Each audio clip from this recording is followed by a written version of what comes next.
Hindi ko sinasabing guilty or not guilty. Di ba? Filipino courts, Filipino justice system, Yun. Filipino citizen. Eh kung hindi tayo pwedeng magbigay ng hustisya sa dating presidente, sinong pangkaraniwang mamamayan ang pwede nating bigyan ng hustisya? Masakit, aray. Nasasaktan si Willard. Kuya Willard! Naku, napakaganda ho ng mga punto de vista nito si dating Senator Greg Honasan dyan sa interview niya sa memo dito kay Ma'am Corina dyan sa Billionaire News Channel. Pero bago yan, isang like at isang subscribe. Masaya na ho tayo dyan sa magsusumal sa ating community. Yung join button nandiyan lang ho sa baba. Ayun na nga dito sa video na to, pasadahan ho natin yung mga kaganapan sa mainstream media at sa social media kaugnay doon sa mga nangyari kahapon dyan sa Senado. Umpisahan ho natin ang ating talakayan dito sa... dito ho mga kababayan ha. Umpisahan ho natin ang ating talakayan dito sa ika nga umuugong na pagsasampa ng kaso para doon sa mga senador na hindi bumigay sa panggigipit ng administrasyon itong si Marcos Jr. At isa na ho dyan, itong si Senator Jinggoy Estrada. Ang atin lang naman hong masasabi dito, kagaya ho ng ating mga tinuran doon sa ating mga naunang video, kung hindi nangyari itong mga kaganapan na to, sa ayaw sa gusto nitong si Senator Estrada, yan talaga ang gagawin ng administrasyon sa kanya. Pagka sa kahit anong usapin dyan, basta kailangan ng botohan, pagka hindi pumabor itong si Jinggoy sa kagustuhan ng Malacanang, yan ho talaga ang kanya sasapitin. Talagang panggigipit ho yan mga kababayan. Estrada, Bunuan, iba pa. Inirekomenda ang kasuhan dahil sa flood control mess. Kailangan nandiyan si Bunuan. Bakit? Para maging kapani-paniwala. Ano pa naman rekomendasyon pa lang naman ho yan di ba? Kumbaga ano yan? Kumbaga tinatadya pa nila itong si Senator Jinggoy. Meron pang Martes kung gusto mo pa magbago ang isip, bukas ang mga ahensya ng pamahalaan para ika nga mapag-usapan yung mga dapat pag-usapan. Pinakakasuhan ng DOJ. Sino may kumpa sa DOJ? Sige nga.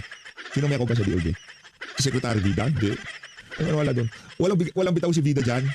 Hindi naman ho siya kagaya ni Guevara, nitong si Aguirre, nung silang dating DOJ secretary. Hindi ho sila kinukumpasan ng kung sino man. Pagka meron silang gustong gawin, yun talaga ang ikakanararapat. Pero dito sa isa na to, si Vida lang ho talaga. Wala hong bitaw yan dyan sa Department of Justice. Kinumpirma ng Office of the Ombudsman ang rekomendasyon ng Department of Justice, DOJ Panel of Prosecutor, nakasuhan ng plunder, paglabas sa Anti-Graft and Corrupt Practices Act, direct bribery, receiving gifts by public officers, at korupsyon ang ilang individual kaugnay ng umano'y flood control anomalies.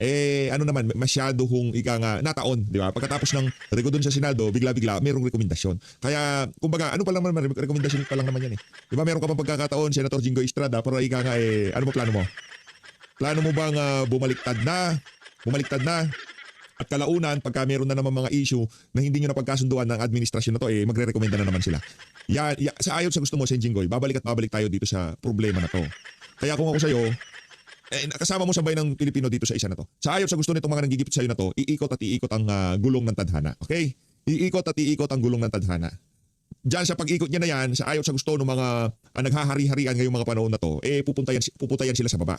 At di ko naman sinasabi mapupunta ka sa taas. Sa pagpunta nila sa baba, mailalagay natin sa ayos yung mga dapat na ilagay sa ayos. Kabilang sa respondent, sina Sen Jinggoy Estrada, dating Public Works Secretary Manny Bunuan, dating Department of Public Works and Highway DPWH Engineers at iba pa. Bakit wala si dyan?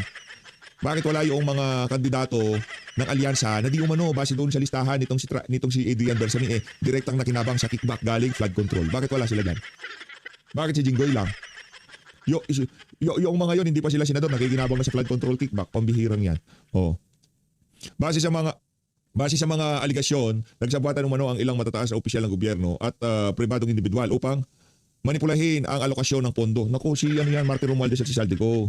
Dayain ng public bidding process at nakawin ang pondo mula sa sistema ng National Infrastructure Project. Nagagandang hindi na isama sina dating engineer Roberto Bernardo, Gerald Apolencia at Henry Alcantara na kinonsiderang state witness. Yung mga nagpapatalo ng daang milyon sa casino, yung kung tawagin BGC Boys, sila ho hindi kasama dito sa isa na to.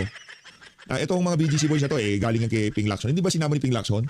Doon sa report na isinumitin nila sa ombudsman, na kung saan yung siguro pinagbasihan kung bakit pinasuhan yung mga individual na yan. Hindi ba niya sinama yung kanyang privilege speech na BGC Boys, nagpapatalo ng daang bilyon sa mga kasino gabi-gabi. Walang ganon. Palakpakan natin Kaya dapat to talagang palitan itong mama na to dyan sa Blue Ribbon Committee.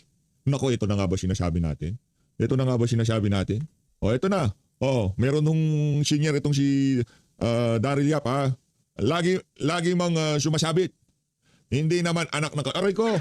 Kayo talaga, oo. Sino ba anak ng kabit? Bastardo, ganun? Pambihira. Yan nyo na yan. Nakwenta yan. Walang kwenta yung mga yan. Kasama sa podcast, ano magagawa natin? Ito naman ang sagot ni Senator Robin Padilla sa mga nagtanong kaugnay dyan sa pag-alis ni Senator Bato de la Rosa dyan saan sa Senado. Nagtago si Sen Bato de la Rosa sa kidnapper. Sino? Ang administrasyon ni Marcos Jr.? Di ba ganun ang ginawa nila dito kay dating Pangulong Rodrigo Duterte? Di ba? Kahit sinong kumilatis doon sa ginawa nila sa kanya, plain and simple, kidnapping ang ginawa kay dating Pangulong Rodrigo Duterte. Gumagawa na ho tayo dito sa interaction. Kayo na ho bumasa sa body language itong mga senador na nag-uusap-usap na to. Ako na ho idadab ko. Game. Ano nangyari doon? Sinugod kami. Sabi ni Sen na hindi nyo man lang nga kami kinumusta eh. Di ba? Ang bababoy nyo. Di ba? Kayo nga, ang bilis yung umalis. Saan nyo nakuha yung intel na susugurin kami? Ba't ang bilis pa sa alas 4, nagsialisan kayo? Ano nangyari doon? Hindi natin narinig pinag-usapan, pero yun talagang pinagtataka ng marami sa ating mga kababayan. Ano ang naging dahilan kung bakit kumaripas ng takbo ang sasakyan itong si Tuta Soto noong mga sandali na yun? Ito, pakinggan natin ang mga banat ni Senator Rodante Marcoleta sa mga walang yamin sa media. Game. Anong ginagawa ni Trillanes? Bakit siya magsaset? Palay mo may warrant of arrest. Palay mo lang. Yan. Why is Trillanes the one serving the warrant of arrest? Did you ever ask him? Hindi lang tatanong kasi kasama sa naratibo yun, Sendante. Wala na. Nanonood ako sa inyo. Wala man lang nagtanong sa inyo eh. Sir, ano ba bang authority niyo? Bakit kayo po yung nagsaserve? Did you ever ask him? Wala. Tinanong naman, sir. Ano sagot niya? Sagot niya, nandito daw siya kasi in answer to, sir, ano daw po yun? Sabi, challenge daw kasi ni Senator Bato na be Pag present. sinabi ni Senator Bato na kumain siya ng tayo, kakain siya ng tayo? Thank you. Anong ginagawa nito? May alas banyos. Gusto mo kumain ng tae? Palakpakan natin si Sendante. Ukups nyo kasi kayo yung mga Senate reporter, kakapal ng mukha nyo. Nagkakagulo na Pilipinas, inaayunan nyo po ang naratibo, yung mga siraulong mga adik sa Malacanang, mga lang niya kayo. Senator Robin Padilla ho tayo, game. Pantay na lang po natin yung reason. Sir, were you spotted in the lake of the Senator? Were you spotted in Senator? Bakit po kami magpapakita ng report ba? So, magkasama nga po talaga kayo. Kasama kayo, sir. Yes, sir, no, sir. Kaya na lang po natin yung Mga siraulo. Sir, wait. Yung mga reporter na para bang sila lang ang anak ng Diyos. Pagkasama po kayo, yes or no? Ganon magtanong. Yun yung itinuro sa inyo sa School of Journalism. Mass Communication. Yun ang tinuro sa inyo. Pagka tinanong yung isang tao, yes or no, ano kayo, congressman? Raulo si Kuya. Ulitin nyo, pakinggan sa tatanong ni Kuya. Parang may sira sa tuktok yung nagtanong eh. report ba? So, magkasama nga po talaga kayo. Kasama kayo, sir. Yes, sir, no, sir. Si Raulo. Yes or no, sir? Ano ka, congressman? Ano ka, si Abante? Sinto. Sir, wait. If you're the person who allegedly escorted the senator. Sir, yung dahilan bakit kailangan maghintay? Siyempre po kasi may official na investigation. Sir, but the public wants to know. Pero sir, aaminin nyo lang naman o i-deny? Ba't ayaw hintayin yung formal investigation? Ang tanong, kung tinulungan ni Sir Robin, meron ba siyang pananagutan? O nga pala, naratibo ng Malacanang ng mga adik na magnanakaw yung inyong ini-SS dyan. May pananagutan kasi merong warrant galing ICC. Yun na pala. Sorry. Ito po yung official para kasi You're the person kasi the person who at least Tatalino diba? Pero you're the official. Nga ka. escorting him. Sir, yes, sir, no lang, sir. May mga gusto maging congressman, nagpa-practice na sa pagiging reporter nila. Yes or no? Hindi ba pwedeng tanong muna, ano bang huling napag-usapan yun ni Sen Bato? Diba, ano bang nagtulak sa kanya? Bakit umalis na siya sa Senate premises? Ang tanong agad namataan daw kayo sa pier, sa yate, sa airport. Yes or no? Tara. Saan nag-aral itong mga to? Yes, sir, no, sir. Sir, may chance na umalis si Senator Bato sa bansa. Si Raulo. yan ang mahirap sagutin. Ano masasabi mo sa lahat? Sabi po ni Lakit. Hindi po totoo yung naya, hindi totoo yung yate. Hindi totoo yung yate. Sir, hindi totoo yung yate. Hindi totoo. Alam ko naman nahanap buhay yun nila yan, pero huwag naman kayo magpakakupal. Mga Petrang Garamala.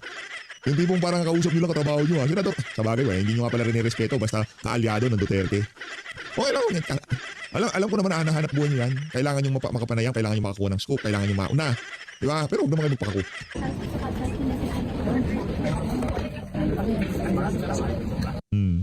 Diba? Siguro kaya ganyan yung iba sa kanila, natatakot.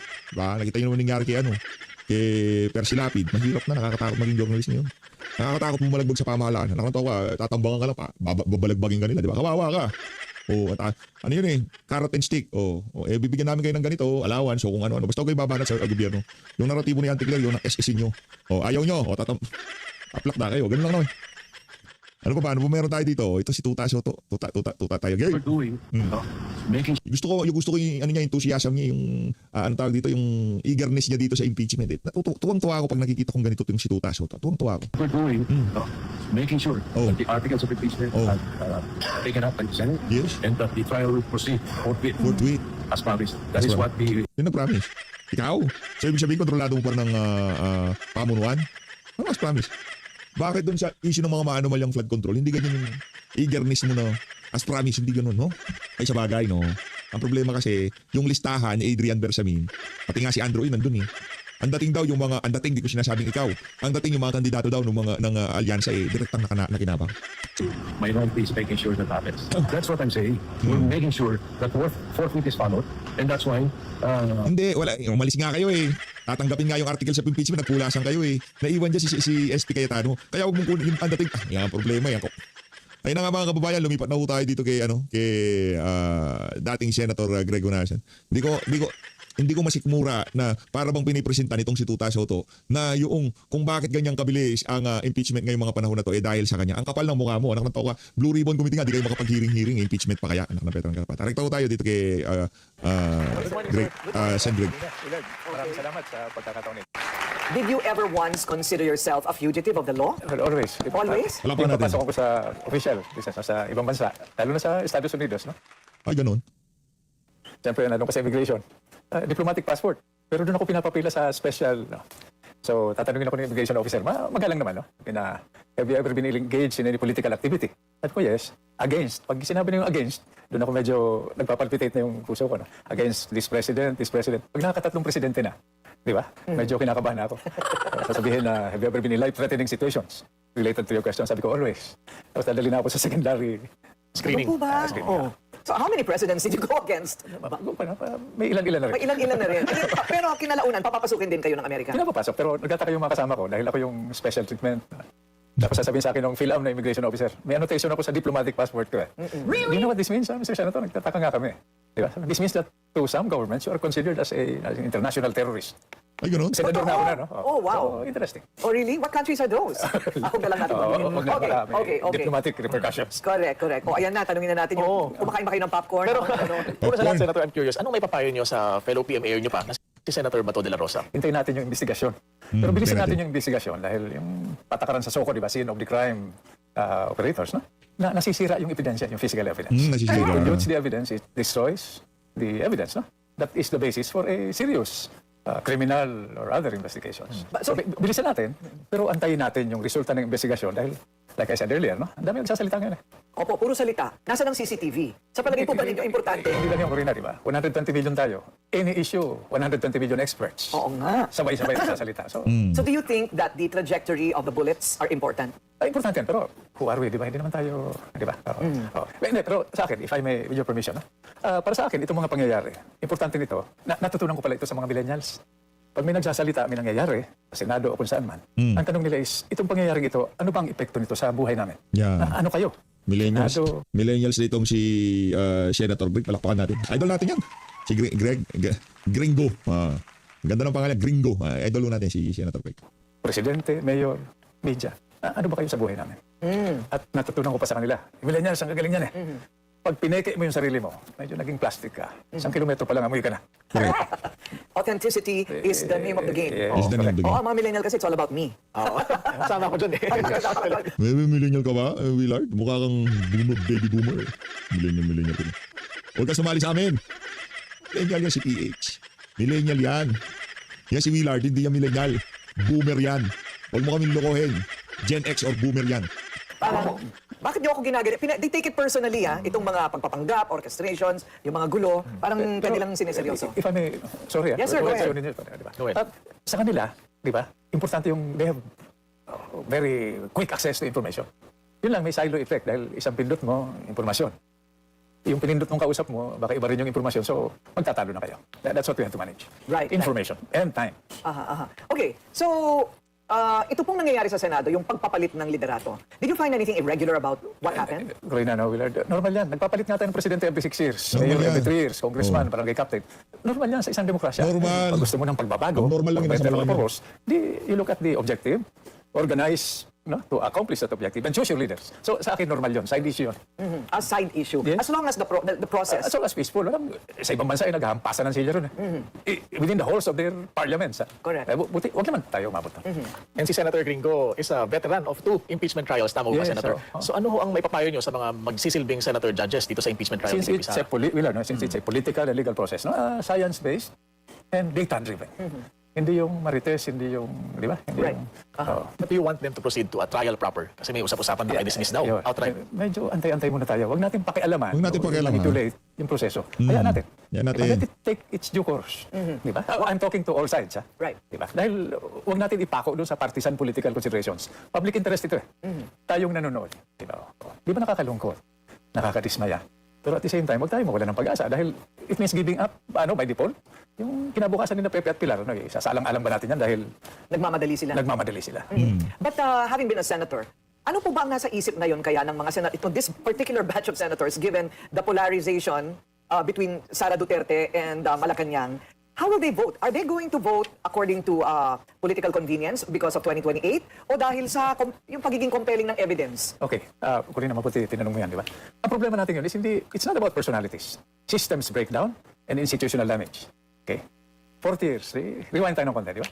Revolutionary government, freedom constitution. Di ba? It was an opportunity to fix the system. What was one of the things that we did first? We conducted elections without fixing COMELEC. Diba? So we have been doing the same things over and over again, politically, economically, and even in terms of national security, and expecting a different result. May tawag dyan, di ba? Pero hindi natin pag-usapan yan dahil dapat mababa yung ratings niya. Oo. Starts with the letter S. Yeah, both. Two words. Okay, so ito pong mangyayari today sa Senado, do you expect something irregular? Kahit na ano mangyari, democracy is work in progress. Dynamic change. The more things change, the more they remain the same. Huwag tayo mabubulaga. Proseso yan. Huwag lang magkapikunan, magkasakitan. Okay, rewind tayo ng konti. Yung putukan, di ba? Normally, pag may putukan, may tinatamaan, may nasasaktan. Huwag naman sana. No, may namamatay, no? So, ibig sabihin, proseso yun. Inaalala ko lang, no? May mga lumapit sa akin, no? Without going into details, no? May mga sundalo, may mga pulis, may mga NBI agent. Ang naiipit dito, yung mga inutusan. Hindi nag-uusap yung mga bossing nila. So, pag inutusan ka, as long as may inutusan ako eh. Pero huwag naman yung barilin mo. Siyempre, ang tanong mo, sir, ba't ko ba barilin? Wala namang armas. Hindi naman pumuputok. You only follow legal, moral orders. You agree that the Senate Sergeant at Arms should be suspended? I was not there, so it was his judgment call. Ang sabi nila, almost 30 putok, di ba? Sa itaas o sa baba. Sabi naman, nung kabila, nagputukan na, no? Huwag naman yung nakikita minsan dun sa mga tampered reports na police so fired 3 warning shots into the air resulting in the death of the suspect. Huwag naman ganun. Okay. So kailangan malaman kung ano talaga ang nag-udyok kay Sergeant at Arms, magpaputok. aplas ka na magpaputok. Well, that's one side. The other side is, bakit may sinasabing mga NBI agent doon? Ano ginagawa nyo dyan? Naku po. Senate premises yan. Sino nag-utos sa inyo? Ano ang legal basis for your being there? Diba? So, Yun din ang tanong natin. Right. Pinapanood ko naman kayo. Senator, dito po sa issue na hinaharap ni Senator Bato sa ICC, tama ho ba na iwasan pa ho na yung warrant at questionin ito at kaysa harapin na lang niya? Hindi, that's above my salary grade, no? Pero maraming nagsasalita ngayon. Ang hintayin natin yung sasabihin ng Supreme Court. Pero ang hinihintay ko rin na magsalita, di ba, yung Integrated Bar, yung Philippine Constitutional Commission, mga abogado to eh. Di ba may kasabihan na 2 abogado, 3 ang opinion. Di ba? So, antayin natin yung legal opinion dahil sino tayo para, di ba, magbigay ng legal opinion. Pero ako, ang thinking ko dyan, and my advocacies, bago pa mag-eleksyon, no, Corina, no, Willard, no, nag-propose na ako, di ba, na, let's say, si President Duterte. Hindi naman tayo failed state. Sabi naman ng ating mga pinuno, our justice system is working, our courts are functioning. So bakit natin pinaubaya yung isang dating presidente sa ibang korte sa ibang bansa? May kurot May kurot ho yun mga kababayan. Yung bahagi ng kasaysayan natin na yun, ano ho yun, masakit hong tanggapin. Masakit ho talagang tanggapin. Hindi lang sa mga taga-suporta nito si dating Pangulong Rodrigo Duterte, para din dun sa mga non-partisan na Pilipino. Pag nag-sink in sa utak nila yun, ano to ko, itong adik na to, sinuko yung isang dating presidenteng Pilipino. Di ba? Yun lang Yun lang. Pagpalagay na natin meron nangyaring sinasabi nila pero di tayo naniniwala diyan. Ang dumispatch diyan sa mga tulak na yan, sila din yun din mga sources nila, di ba? Nagkaroon ng internal cleansing kung tawagin. Di ba? Ang problema ho talaga natin dito, paano natin ipapaliwanag sa susunod na henerasyon na tayo mismo mga Pilipino nagdala ng isang Pilipinong dating presidente sa isang banyagang korte para doon siya litisin. Paano natin ipapaliwanag yun? Mahirap po yun mga kababayan. Sabihin mo dahil crimes against humanity, meron siyang kinaharap na kaso doon. Bakit sarado ba yung mga korte natin sa Pilipinas? Di ba? Yun ang kailangang ipaliwanag ng mga dilawan, pinklawan, mga Talyanista sa Imada, sa sambayan ng Pilipino sa susunod na mga panahon. Ano malay nila sa kultura natin? Sa nangyari? Diba? So, again, no? Sasabihin niya nila itong si Sen Greg, DDS ka, Sen Greg. Hindi ko sinasabing guilty or not guilty. Diba? Filipino courts, Filipino justice system, Yun. Filipino citizen. Kung hindi tayo pwede magbigay ng hustisya sa dating presidente, sinong pangkaraniwang mamamayan ang pwede nating bigyan ng hustisya? Aray ko, masakit. Aray. Nasasaktan si Willard. Kuya Willard! Di ba? Sabi po nila na ang mga justices sa Korte Suprema, they call it a Duterte Supreme Court. Puro mga dudero kasi Pilipino. Mag-inhibit yung mga in-appoint. May matitira pa naman. Na baka objective. Diba? But, again, who can say? So, is Senator Bato in your mind a fugitive? Hindi ko Duterte Supreme Court. Hindi totoo yan. Political persecution yung nangyari. alam. Dahil may legal ito. Oo. Siguro, hindi ko alam kung ano nasa isip niya. No? Okay. Pero in my case, di ba? From my limited experience, di ba? It's your call. Di ba? In my case, di ba? Since hindi patas ang laban nun, sabi ko, hindi patas ang laban. Di ba? Palakasan to. May pera pang involved. Di ba? Yung maghahanap ako ng hustisya sa labas ng sistema. Masisibali niyo ako. Di ba? Bakit tumahawak ng armas yung iba? Bakit nagiging kriminal yung iba? Kapit patalim, no? So pag hindi nagpa-function yung sistema, yung institution, di ba, maghahanap ka ng alternative. Masisibisip pa natin yun. Ayun, malinaw, di ba? Tama talaga na nakausap natin si Senator Gringo sa dami po ng inyong pinagdaanan. Lahat natutunan ko sa mga program ninyo. Okay, maraming salamat po sa inyong panahon. Former Senator Gringo Honasan, you are now part of a new political party. Yes. Opo, ano po ang tawag sa political party ninyo? Reform PH Party. Hindi, idagdag lang may tayo pa tayo. Di ba? Dahil napansin namin, tulad ng sinabi ko sa inyo kanina, Gusto ko yan, yung reform. Sasali ako dyan, sa party na yan. ang dami kong nakilala na mga young government officials, congressmen, congresswomen, mayors, governors, no? Sabi ko, ang gagaling ninyo, ba't hindi kayo nagsasalita? Anong sagot sa akin, Willard, no? Sir, pag nagsalita kami, papatayan kami ng gripo. Ayun. Ay, paano namin tutulungan yung mga constituents namin? So again, it's something that we have to fix, no? Resource driven. Pero ang huling pakiusap ko sa mga kabayan natin is unity. Hindi tayo, di ba? Pro BBM, pro Duterte, pro China, anti-China, pro US, di ba? Hindi ko narinig masyado, Willard, no? Corina, yung pro Pilipino. Wala eh. Walang pro-Pilipino.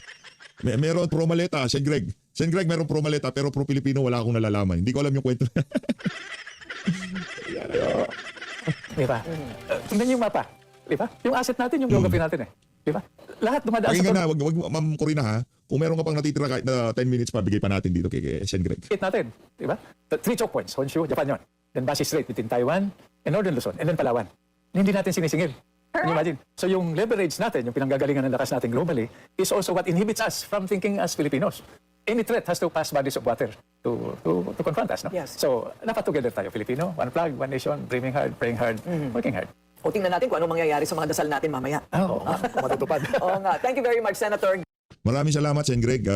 Lagi pagka pinapakinggan natin ang mga punto de vista nito si Sen Greg Honasan, talagang na-enlighten tayo sa napakaraming mga bagay. No? Sakay naman tayo sa karamihan, pero kahit na anong, di ba, anong unity pa, kung mga addict yung mga ka-unity mo, anak ng toka, pagka wala nang panggamit yung mga, sigurado pagtatrade ka ng mga. So, always, maraming salamat po sa pag-support sa PH Update. Supportahan natin itong si Sen Greg Honasan sa 2028 kung sakaling tumakbo siya ulit ng pagkasenador, 10,000% na supporta natin dyan sa mamay. Maraming dito ako napapaisip Dito ako napapaisip.